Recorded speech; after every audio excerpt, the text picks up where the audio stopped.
Olá, gente, tudo bem com vocês? Estamos de volta aos nossos trabalhos no YouTube, agora no pós-parto. E eu fico muito contente de estar aqui novamente com vocês para falarmos sobre temas tão importantes e tão relevantes para todos aqueles que desejam praticar uma boa terapia, certo? E hoje talvez seja um dos vídeos mais relevantes que eu já gravei aqui no canal. Vamos começar 2025 com tudo. Volto com um tema super importante, super polêmico, inclusive, e sobre o qual pouco se fala. E a partir do momento que eu fui praticando, refletindo, eu fui percebendo que existia um algo ali escondido e que faria toda a diferença para quem deseja de fato entregar resultados reais para os seus pacientes. Isso começou quando eu tinha mais ou menos uns 8 meses de prática. E aí eu tive uma paciente semanal e ela foi melhorando, virou quinzenal, depois ela ficou mensal. E ela falou assim para mim: Marina, meu marido ontem me perguntou assim, Fulana, agora que já tá bem melhor, por que que você continua indo pra terapia? E aí ela respondeu assim pro marido: Eu continuo indo pra terapia porque eu quero ser como a Marina. Quando ela me falou isso, gente, me acendeu uma luzinha que disse assim: O paciente não procura terapia para resolver um problema. O paciente procura terapia para ter com você, terapeuta, um encontro pessoal. Sobre isso, eu quero gravar um outro vídeo para explicar como que se dá esse encontro pessoal e em que termos isso deve acontecer para que seu paciente sempre ascenda e não diminua de tamanho, digamos assim, certo? Mas com isso, eu quero iniciar nossa reflexão aqui hoje, que não é sobre isso. A nossa reflexão aqui hoje é a seguinte: não seja o terapeuta que resolve problema, porque o paciente não te procura para resolver um problema. E se você dá para ele uma coisa que ele não está procurando, fatalmente a terapia vai mal. Marina, isso está muito esquisito. Como assim eu não vou resolver o problema do meu paciente? Essa não é a minha função? Não. Quem resolve problema é remédio e técnica. Você, terapeuta inteligente, não resolve problema. Vamos lá, vamos construir o raciocínio, beleza? É, Teve um momento da minha vida, em do final de 2023, que eu tive um insight. Eu percebi que a função do terapeuta não é apenas retirar o sofrimento. Muitas vezes a gente acha assim, a pessoa me procura, eu ajusto a vida dela vai bem, ela não precisa mais de mim. Muito pelo contrário, é quando você ajusta a vida dela, que ela continua, que ela começa, perdão, a operar dentro de um nível de normalidade que talvez ela nunca tenha experimentado, que começa de fato seu trabalho. A terapia não é um tapa-buraco, gente, ou pelo menos não deve ser. A terapia não é um lugar para você ser um adulto funcional. A terapia é um lugar para você ser feliz. Mas primeiro você precisa passar pelo adulto funcional, certo? E adulto funcional se resolve com remissão de sintoma, com abordagens, etc, etc, etc. Mas chega um momento em que, quando você consegue adquirir isso na terapia, você deve querer mais. E para o paciente querer mais, é necessário duas coisas, são necessárias duas coisas. Que o terapeuta consiga provocar no coração dele esse desejo de ser mais e que o terapeuta esteja olhando e andando para esse mais, porque senão ele não vai conseguir ajudar esse paciente, certo? Então, se a função do terapeuta não é apenas retirar o sofrimento, ela é primordialmente mostrar ao paciente que existe um modo mais excelente de viver. É como que você dissesse: olha, você está preso no mundo imaginário, onde parece que a régua máxima da sua vida é essa. Isso é muito comum hoje, porque no momento que nós vivemos, a mediocridade é a nova normalidade. Então, qualquer pessoa que desponte minimamente isso, qualquer pessoa que faça o básico bem feito, vai parecer que está maluca, fora da normalidade, fora do padrão, certo? Então, como hoje isso está acontecendo, fica mais difícil da gente perceber isso.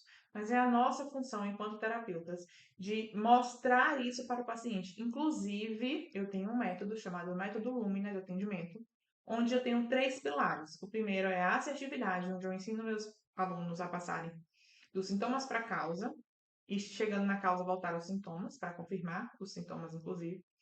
Segundo, é a exclusividade, onde eu ensino a fazer a vontade do paciente se mover e não apenas ele entender o que você está falando, de um modo que ele realmente consiga captar e contemplar as mesmas coisas que você. E terceiro é a excelência. A excelência é justamente não apenas retirar o sofrimento, mas mostrar ao paciente que existe um modo mais excelente de vida. O problema, como eu falei para vocês aqui, para isso, o terapeuta ele precisa não necessariamente ter visitado aquele lugar para o qual ele está levando o paciente, certo? Mas pelo menos que ele já tenha vislumbrado esse lugar e que ele esteja caminhando para esse lugar, de modo que ele possa, de alguma forma, dar testemunho daquilo. Porque a nossa vida só tem fecundidade, a nossa vida, de fato, só passa a ser um farol para as outras pessoas a partir do momento que as nossas palavras não são vazias, que as nossas palavras exprimem aquilo que se enraizou no nosso coração, muito, inclusive, através da meditação, certo? Então, como é que eu faço? Primeira coisa, para nossa aula ficar completa. Como que eu faço, Marina, enquanto terapeuta, para de fato conseguir dar esse testemunho e levar o meu paciente para esse lugar excelente? Bom, muitos vão falar sobre conhecer a verdade, né?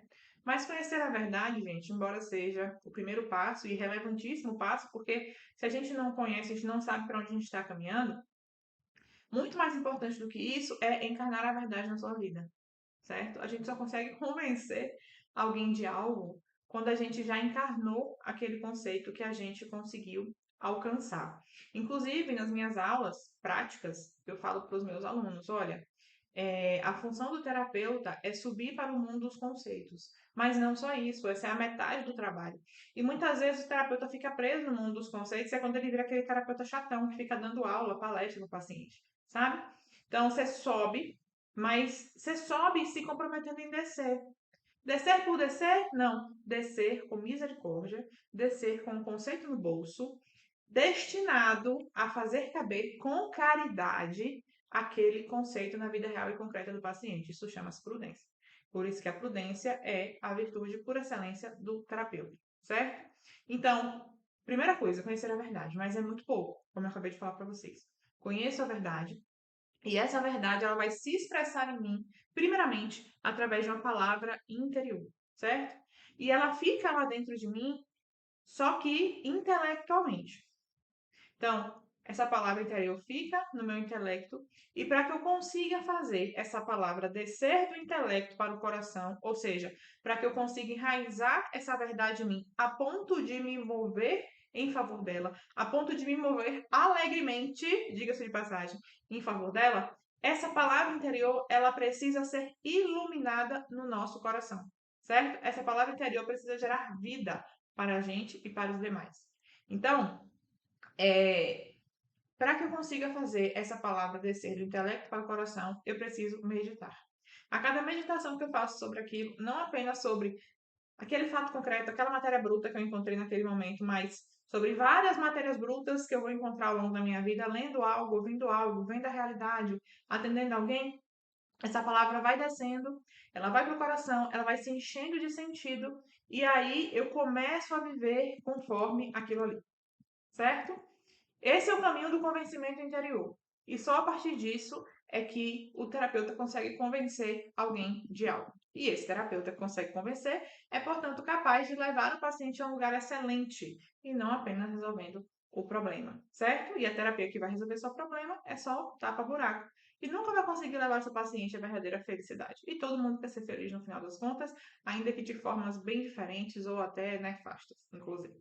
Tá? Eu queria dar um exemplo para vocês, porque na teoria é muito bonito, né? A Marina falou que eu tenho que levar um paciente para um lugar excelente, mas o que é que isso quer dizer? Como que isso acontece na prática? Eu sempre faço um esforço para ser maximamente concreta com vocês e para trazer vários exemplos práticos para que vocês consigam perceber isso na vida mesmo de vocês e no setting de vocês. Vamos lá. Uma vez eu supervisionei um caso que tinham várias demandas, mas a demanda principal era o vício em pornografia. E esse vício em pornografia estava irradiando seus efeitos para várias outras coisas dentro da vida do rapaz. Vejam, a terapia foi feita com a mulher dele, tá? Isso é importante se dizer. A terapia foi feita com a mulher dele e a mulher dele estava reclamando sobre isso com a terapeuta. E a terapeuta me procurou para ajudá-la a resolver essa demanda, certo? Eu acho que esse é um excelente exemplo, até porque a pornografia é uma demanda cada vez mais recorrente. E eu percebo que muitas vezes se tenta resolver a pornografia, que seria, como eu falei para vocês, tentar resolver o problema, certo? Eu me lembro que uma vez, logo quando eu comecei a atender, uma pessoa me procurou com vício em compras, tá? E aí ela me falou assim: olha, Marina, eu fiz terapia tem algum tempo com a terapeuta, mas não gostei muito. Aí eu falei pra ela, mas por quê? Não, porque eu falei pra ela do meu vício em compras. Sabe o que ela me falou? Quando vier a vontade de comprar, esquece. Gente, ser terapeuta assim é a coisa mais fácil do mundo. Dizer ao paciente o que ele já sabe é a coisa mais fácil do mundo. Eu já falei para vocês várias vezes, desculpem a redundância, que o paciente já consegue querer o bem, certo? O paciente, não, perdão. O paciente já sabe qual é o bem, ao contrário. O paciente já sabe qual é o bem. O paciente que está com depressão, não come, não toma banho, etc e tal, ele sabe que ele tem que comer e tem que tomar banho. Ele não vai pagar uma sessão de terapia para o terapeuta falar, você tem que levantar, você tem que ir para a vida, você tem que trabalhar. E se a gente não cuidar, é isso que a gente vai fazer. Falar para o paciente o óbvio, aquilo que ele já sabe. Então, assim, o paciente que está com vício em pornografia, ele sabe que ele não tem que ficar com vício em pornografia. O paciente que está acima do peso, ele sabe que ele tem que parar de comer, etc, etc, etc. O paciente que está traindo a mulher, ele sabe que ele precisa parar de trair a mulher. Ele não vai contratar um terapeuta para o terapeuta virar para ele dizer, pô, você precisa largar sua amante. Pô, você, quando vem a vontade de comprar, você não compra. Esquece isso. Isso é bizarro, gente. Certo? Então, assim, quando a gente tem um vício em pornografia, que era a demanda do marido da paciente, a paciente traz dizendo que o casamento dela estava terrível, obviamente.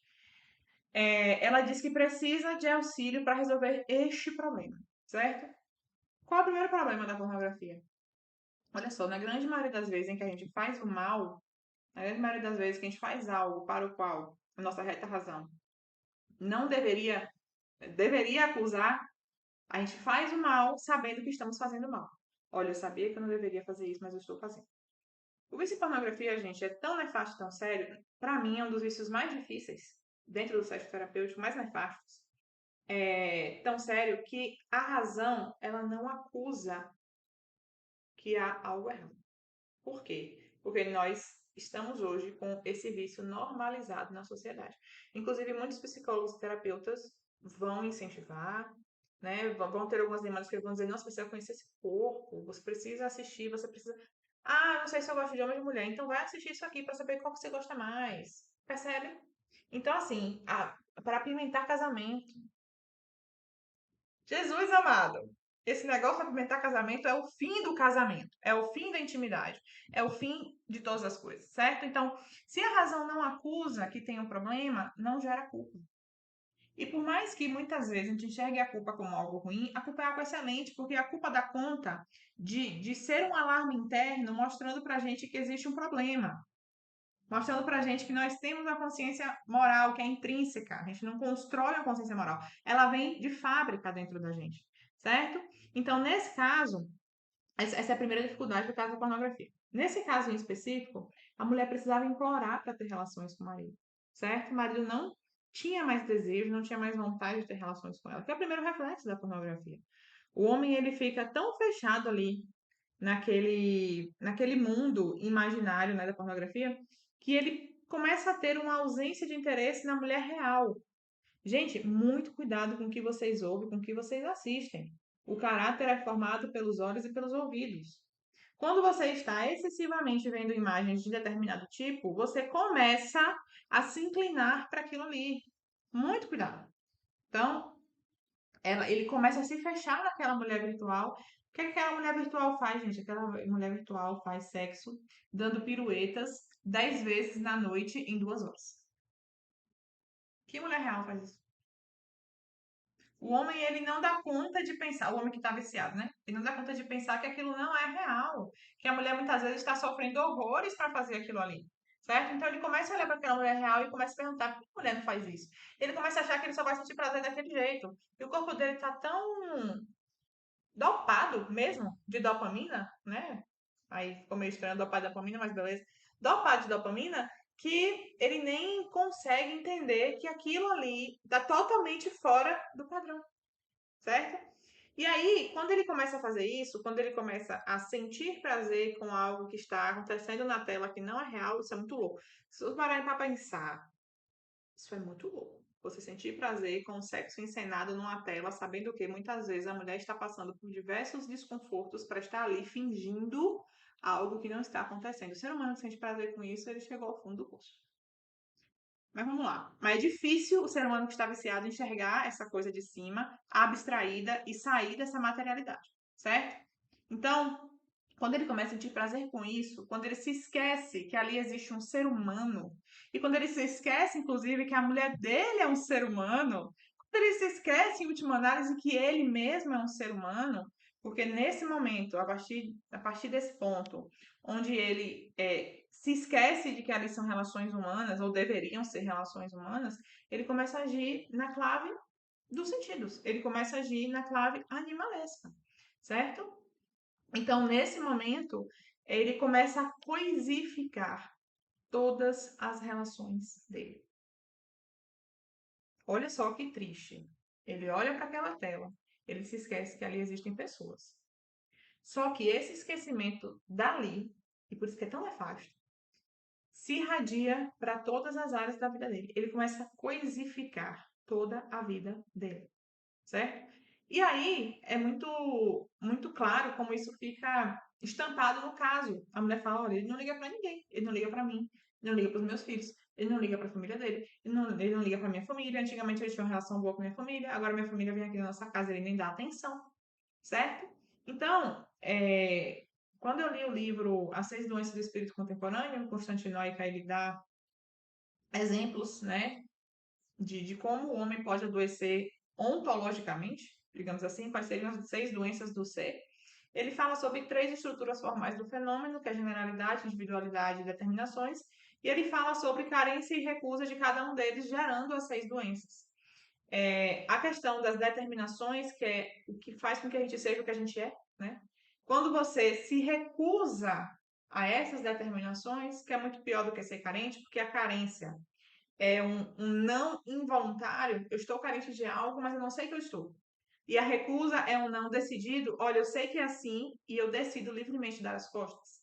A recusa de determinações tem como exemplo, no mundo psicopatológico, aqui, né, do que estamos falando, dos vícios sexuais, certo? Dos transtornos sexuais.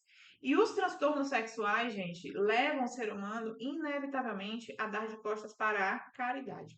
Porque a caridade é essa virtude que permite que eu enxergue o outro como um outro eu, que permite que eu enxergue o outro como pessoa e queira dar para ele livremente, através do amor de amizade, que queira dar para ele livremente todas as determinações que ele precisa para ser feliz. Veja que este homem, ele está totalmente alheio a isso, certo? Ele está totalmente imerso na luxúria, se a gente for falar aqui de pecado capital, que é tão velho e tão novo, né? Esse tema. Então, São Tomás ele fala que o problema da luxúria é justamente, olha como tudo se fecha, é justamente quando a gente para a nossa consideração dos particulares.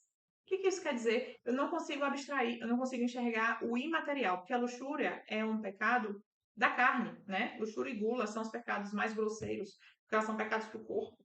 Então, na luxúria, eu estou tão imerso no corpo, eu estou tão imerso na matéria que eu não consigo abstrair e enxergar a imaterialidade daquilo ali. Então, ele olha para aqueles dois corpos na tela e ele enxerga dois corpos. Ele não enxerga duas pessoas. Então, nós paramos na consideração dos particulares.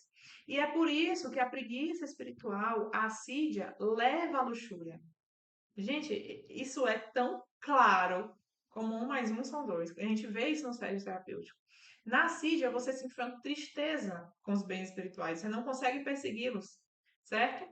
E quando você sente uma tristeza com os bens espirituais, quando você não consegue perseguir as coisas espirituais, você precisa, e como você precisa sentir algo bom, sentir um prazer, essa estrutura mesma do ser humano, você procura essa alegria que você não sente nas coisas espirituais, nas coisas da carne, nas coisas do corpo, certo? E chega ao ponto, já tive uma paciente assim também, uma paciente que me procurou porque o marido também tinha esse vício, que ela me disse, gente, isso aqui acaba com a vida da pessoa e com o casamento. Ela virou para mim e disse assim, Marina, eu decidi procurar terapia quando eu e meu marido tínhamos acabado de ter uma relação. Ele foi tomar banho. Quando cheguei no banheiro, ele estava, né? Não sei se eu posso falar isso aqui no YouTube. Mas é isso aí que vocês entenderam. Gente, ele tinha acabado de ter relação com a mulher. Provavelmente ele não ficou satisfeito, porque ele ficou pensando na mulher que dá pirueta de pernas para baixo, né? E enfim, aquela coisa toda. E ele precisava se satisfazer nesse sentido, certo? Então tá. Então, nesse caso aí, a mulher traz essa demanda, vício em pornografia, falta de interesse nela, coisificação das coisas, das pessoas, perdão. E aí eu perguntei para minha supervisionanda, e as telas? Normalmente quem tem vício em pornografia tem vício em tela. E ela falou, não, realmente ele fica com o celular o tempo inteiro. Eu perguntei, o que é que ele vê, né? Aí ela falou, ele vê podcasts, ele vê notícias. A mulher falou pra mim que ela uma vez até tentou se interessar pelo que ele estava vendo, mas ela não entendia muita coisa, certo? E o que acontece? Nós temos esse quadro, nós temos esse problema para resolver. O que eu já vi alguns terapeutas fazerem? Tentar resolver a pornografia. Tentar pedir para a pessoa ir desensibilizando, assistindo menos, bloquear o celular para determinados sites, etc, etc, etc. Gente, a pessoa, ela percorre um longo percurso até chegar aqui, na eclosão do problema, certo? Ela caminha, caminha, caminha até chegar na eclosão do problema. Já que isso acontece, na grande maioria dos casos, ninguém vai se jogar do abismo de uma hora para outra, ninguém chega no pecado mortal sem antes passar por vários VNAs e ir dando pequenos sims para aquela situação nefasta na sua vida, que a gente não pode simplesmente desconsiderar esse itinerário e querer resolver o que está aqui. Não vai dar certo. E resolver o que está aqui sem antes provocar a ordenação do sujeito que está diante de você, certo? Então, se eu chego para resolver o problema pornografia, eu não ajudo ninguém. Eu vou ter uma paciente frustrada, porque não vai conseguir ajuda. Eu vou ter um paciente frustrado, se fosse ele que me procurasse. E eu vou ter um terapeuta frustrado. Quantas vezes, fala pra mim, só tá aqui eu e você. Quantas vezes você passou uma tarefinha pro paciente na semana seguinte, e aí, fez o que a gente combinou? Não. E aí, conseguiu tal coisa que a gente falou? Não. Eu já passei por isso. Quando eu comecei, era assim que acontecia. Até que eu fui percebendo que essa não era a forma melhor de fazer, essa interrogação ficou na minha cabeça e eu fui caminhando, procurando recrutar as ferramentas para dar a melhor terapêutica possível para os meus pacientes, certo? E a duras penas descobri algumas coisas que hoje eu abro aqui, tá? Para vocês.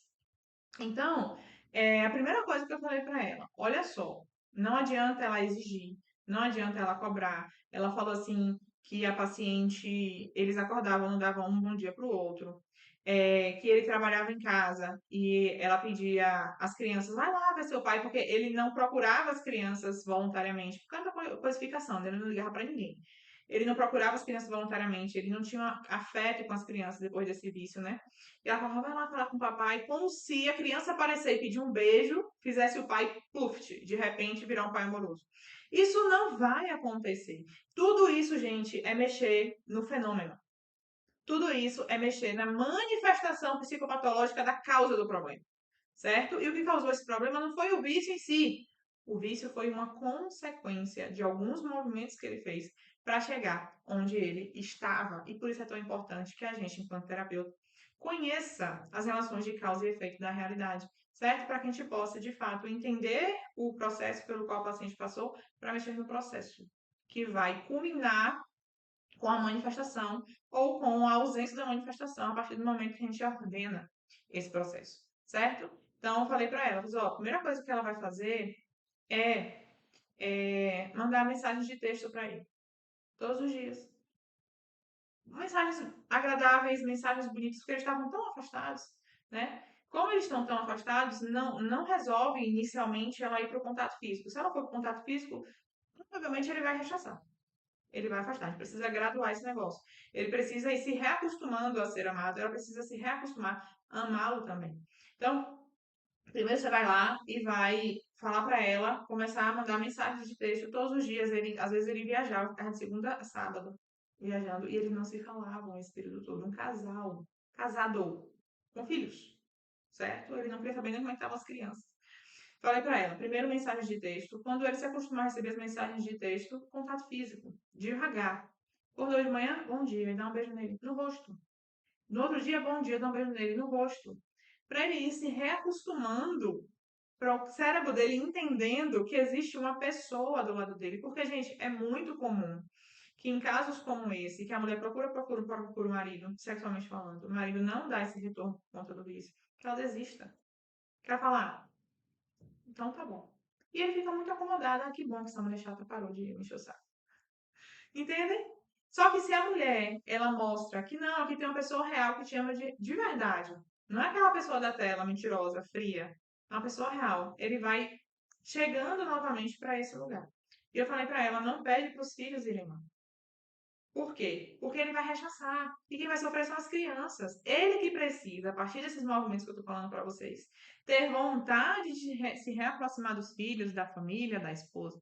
Certo? Então não manda os filhos lá, que vai ser ruim para os filhos, vai ser ruim para ele, vai ser ruim para ela. Vai ser ruim para todo mundo. E eu falei para ela, olha só, qual é a virtude que resolve luxúria? Temperança, né? Mais propriamente a castidade. Temperança enquanto grande virtude cardial e mais propriamente a castidade. Tem como a esposa provocar a temperança no marido?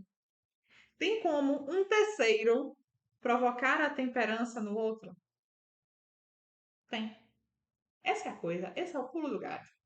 Gente, a temperança é a forma mais excelente de lidar com a matéria, certo? Essa é a forma excelente de ser temperante. Mas as quatro virtudes cardeais, todas elas apresentam um conceito. Esse conceito é a excelência, mas existe a perfeição das virtudes cardeais. É como se eu fizesse analogia com a seguinte coisa: não tem o cumprimento dos 10 mandamentos? Se você cumpre os 10 mandamentos, você é um ser humano excelente e você vai para o céu. Mas se você extrapola os 10 mandamentos através da caridade, você passa a ser um ser humano perfeito. Ser humano perfeito é um negócio meio que não cabe, né? Na mesma frase. Mas você tende à perfeição, certo? Você vai ser perfeito lá na visão beatífica. Você tende à perfeição, beleza? Então dá para você extrapolar esse conceito das virtudes. Eu tenho uma live sobre isso aqui, se quiserem ver depois. Acho que o nome é A Perfeição das Virtudes Cardeais, se eu não me engano. Tá na playlist sobre o poder da imaginação na prática terapêutica. Eu falo sobre a perfeição de cada virtude. Mas o que é que nos cabe aqui? Perfeição da temperança, certo? Qual é a perfeição da temperança? Se a forma excelente é a forma excelente de lidar com a matéria resvala na temperança, nós temos uma perfeição, perdão, que é a doação. Por que a doação é a perfeição da temperança? Você não apenas alcançou um ponto ótimo com a matéria, com a comida, com a bebida, etc. Mas você também consegue doar aquela matéria, desapegar-se daquela matéria sem que isso te doa. Isso é muito mais do que conviver com aquilo. Você consegue se desfazer daquilo, materialmente falando. Então, a perfeição da temperança é a doação. Então, veja só, se ele está viciado na tela, ele está apegado ao celular, está apegado ao tablet, ele está apegado àquele bem material. O que é que ele precisa fazer com o bem material? Compartilhar. Mas Marina, ele não quer. Então, você senta do lado dele no sofá e fica junto com ele assistindo o negócio. Porque compartilhar o bem material ao qual você é apegado produz os efeitos da temperança. Então, ó, você senta lá com ele, vai você ficar reclamando, chamando ele para jantar e ele não vem, para de ser chata. Senta lá com ele, fica vendo os podcasts que ele está assistindo, se interessa genuinamente e começa a fazer perguntas. Olha, não sei o que você quer. Ou então faz uma afirmação. Mamãe, você viu que esse rapaz falou isso e tal? E ele vai te responder. Começa a rir junto com ele dos Reels que ele está assistindo. Manda Reels pra ele. Ou seja, você está falando para ele subliminarmente, olha, eu me importo com aquelas coisas que você se importa. Eu estou aqui, você não está sozinho, você ainda tem uma esposa. E além, gente, dela estar do lado dele, compartilhando aquele bem material com ele, do qual está se desfazendo aos poucos sem perceber, ela está fazendo companhia. E uma pessoa que está coisificando a vida, ela precisa novamente perceber o quanto é bom estar na presença de pessoas. Marina, como você sabe que ele vai achar bom? Porque ele é pessoa. E se você sabe o que é pessoa, você sabe exatamente quais são os movimentos que aderem à pessoa, a estrutura ontológica da pessoa. O que é que todo mundo gosta, ainda que não consiga enxergar, ainda que esteja desordenado? O que é que faz feliz um ser humano? Para que eu possa dar isso para o meu paciente e ele de novo se reordene e se sinta pessoa. Certo? Então, assistir com ele não só obriga ele a dividir, como faz ele, pouco a pouco, tirar o olho do celular e colocar nela. Tirar o olho do celular, colocar na pessoa. Isso faz ele retornar desse movimento de coisificação. pouco a pouco, ele vai se interessando novamente pela vida. Ele vai, através do amor da esposa, se orientando novamente para a pessoa, para esses movimentos mais imateriais e vai tirando o pé da materialidade e vai entendendo de novo que a realidade é boa, que é bom viver nesse mundo, que é bom ter relações pessoais, a partir desses movimentos da esposa dele. E aí, no final das contas, gente, o vício em pornografia em si, eu nem mexo. Percebe? Eu não falei nada para vocês aqui sobre tratamento de pornografia. Eu estou falando para vocês sobre o que falta em um sujeito a ponto dele ser viciado em pornografia. E como modificar a situação para que isso não falte mais e o efeito necessário seja a ausência do vício. É um processo fácil? Não é um processo fácil. Mas é o único processo que vai levar o seu paciente a ficar de fato bom, que vai levar seu paciente de fato a um lugar excelente. Porque qualquer outra coisa vai ser remissão de sintoma. Qualquer outra coisa vai fazer o seu paciente melhorar, eventualmente, e depois voltar, certo? E às vezes, pacientes que melhoram e depois voltam podem voltar até pior. E com uma frustração intrínseca aí de, poxa, eu quase consegui, eu pensei que eu conseguiria. É fácil, gente? São 2 sessões, 3 sessões? Não, tá? Não é fácil. Como eu falei, para mim esse é um dos piores vícios dentro do setting terapêutico por conta desse dar de costas à caridade, por conta dessa recusa, né, assim, consciente de determinações, certo? Mas é totalmente possível e é desse jeito que a gente pode fazer. Um outro exemplo também que me vem na cabeça é o seguinte, quando o paciente diz assim, olha, Marina, eu tenho um sério problema, eu não consigo dizer não. Essa pessoa que não consegue dizer não, sempre, ela se sente muito boazinha. Sempre, ela se sente uma vítima quando ela é o próprio algoz. Tanto dela quanto da pessoa pela qual ela não consegue dizer não. Certo? E o discurso é sempre esse. Nossa, eu sou tão boazinha, eu não digo não, eu faço tudo e mesmo assim recebo um tapa na cara. Tá? Gente, a pessoa que não consegue dizer não, não é boazinha. É por isso que nós, enquanto terapeutas, também precisamos saber fazer esse movimento de sair da matéria e abstrair, para conseguir enxergar de cima, sem sentimentalismo, o que está acontecendo. O sujeito que não consegue dizer não, ele não é bonzinho, ele não é uma vítima. O sujeito que não consegue dizer não é um sujeito, muitas das vezes, que possui uma dependência emocional. E como dependente emocional, ele precisa da validação do outro. Então, na verdade, ele é o oposto de bom, ele é egoísta. Ele precisa do outro para se validar, não para validar o outro, para ajudar alguém, para ser bonzinho. Ele precisa do outro para se validar, certo? E aí o que acontece? A personalidade dessa pessoa entra em colapso ao imaginar que alguém discorda dele, ao imaginar que alguém sente raiva dele porque ele disse um não, certo? E não é que ele se preocupa com o outro sentir raiva, ele se preocupa com as consequências do outro sentir raiva. Porque se o outro se sente assim, o outro abre mão dele. Tô com raiva de você, não quero falar com você. E a pessoa que tem uma dependência emocional, gente, ela é incapaz de ficar sozinha. E o Echevarria, na prática da psicologia, ele explica muito bem. Ele fala, olha, o dependente emocional ele tem medo de ficar sozinho porque ele não tem bens interiores. Ele não cultivou bens interiores. Então, ele precisa do outro, dos bens interiores do outro, que às vezes, né, a depender do tipo de relação, também não tem. Ele precisa dos bens interiores do outro para se sentir completo. Então, ele não precisa do outro. Ele precisa do outro junto a si para ele se sentir completo, certo? E outra, quando ele está sozinho, ele é obrigado a olhar para dentro e perceber com um pouquinho de sinceridade que ele não tem bens interiores. Mas quando ele está com alguém, que a vida está acontecendo e com barulho e tudo mais, ele não precisa fazer esse movimento. Esse movimento dói, certo? Então, olha só, a pessoa chega no seu set e fala: eu não consigo dizer não, sou muito boazinha, coitada de mim, todo mundo pisa em mim por causa disso. Qual pode ser o primeiro movimento do terapeuta que quer resolver problema? Seguinte, a partir de hoje você vai dizer não. Quando a pessoa te procurar, você vai reunir forças para dizer não. Gente, a pessoa não consegue. A pessoa não consegue. Por quê? Porque você não construiu com ela essa fortaleza interior. Você não construiu com ela o edifício necessário de ser construído para que o dizer não seja uma consequência. Isso, gente. A gente precisa construir um caminho para que o efeito que o paciente espera seja uma consequência. Se o paciente não consegue fazer uma coisa, não é porque ele não quer fazer, é porque ele não consegue aderir, ou por uma debilidade da inteligência, ele não consegue enxergar o bem superior, ou por uma debilidade da vontade. Ele até consegue enxergar o bem superior, mas a vontade dele está fraca e ele não consegue aderir. Inteligência e vontade. Inteligência e vontade são o quê? As duas faculdades da alma que fazem com que o homem seja um homem e não outra coisa. É a nossa essência mesma. Então, quanto mais eu dou as costas para essas duas faculdades, menos pessoa eu sou. Menos ser humano eu sou. Certo? Então, já que eu estou dando de costas para essas duas faculdades, qual é o remédio?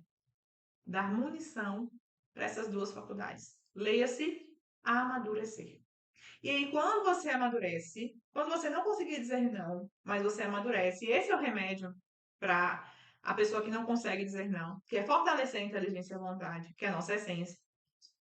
Quando você faz isso, você consegue enxergar para além da materialidade. E você consegue enxergar que dizer não para alguém que deve receber um não é um bem e não um mal. Você achava que era um mal porque você estava na clave do se faz sentido, faz sentido. Então, assim, se me faz mal, se eu me sinto mal em dizer um não para alguém, então dizer um não, dizer um sim para ele é um bem. Olha que confusão mental. Justamente pelo desordenamento, pela desordenação, né? Pela desordenação. Então, olha só, eu preciso fazer essa pessoa amadurecer para que pela inteligência ela enxergue o bem maior e pela vontade ela consiga aderir. Porque esses são os dois problemas de quem não consegue fazer o bem. Ou eu não consigo perceber o bem, ou conseguindo, eu não tenho vontade, a minha vontade não tem força para aderir. Dizer não para uma pessoa que te chantageia porque você não consegue dizer não é um bem, certo? Inclusive pedagógico. Quando a gente está falando, por exemplo, já atendi muitos pacientes assim, de relação com mãe chantagista, né? Que sabe que o filho tem essa dependência e que nunca vai dizer um não para ele. Gente, dizer um não para essa pessoa é um bem, não é um mal. Ela vai sofrer, mas ela vai sofrer experimentando pela primeira vez uma coisa real. Vai ser bom para você vai se libertar e vai ser bom para ele também, certo? A pessoa que não enxerga isso é aquela que está vivendo apenas na sensibilidade. Se eu sinto algo, esse algo é verdade. Ele para ali e não abstrai com a inteligência para entender se aquilo é um bem ou não, certo? Então, no final das contas, qual é a grande conclusão do nosso vídeo de hoje? Problema é sintoma. E você, terapeuta inteligente, não resolve sintoma, porque você consegue, a partir do sintoma, encontrar a causa. Então, quem é que resolve sintoma? Quem resolve sintoma para te ajudar? Você reconhece o sintoma, você não resolve. Você reconhece o sintoma. E quem resolve sintoma são dois auxiliadores seus. Auxiliadores. Remédio e técnica. Os dois estabilizam o sintoma para que, com os sintomas estabilizados, você consiga encontrar a causa através da sua inteligência, que é irrepetível, que não tem como ser substituída, que não tem como ser imitada. E a partir daí, olhando para tudo isso que eu expliquei, você trata a causa de forma positiva. Você trata a causa com um itinerário para fazer o paciente se sentir forte e vai trazer para o paciente, digamos que, a principal finalidade do processo terapêutico: esperança. A esperança é o motor que nos move, porque a esperança faz a gente caminhar tendo a convicção de que existe um bem no futuro. E se você olha só para o problema do seu paciente, fica dando voltas ali com ele ao redor do problema, se você fica só tapando o buraco, você não consegue fazer o paciente perceber que existe um bem no futuro para que ele pare de rodar e comece a caminhar adiante, junto com você. Tá bem? Então era sobre isso que eu queria falar hoje. Espero que vocês tenham entendido, que consigam aplicar na sede terapêutica de vocês. E qualquer dúvida sobre isso é só me procurar. Eu tenho certeza que quando vocês começarem a olhar para o setting terapêutico dessa forma, a prática de vocês vai mudar 300%. Tá bom? Um beijo e até a próxima.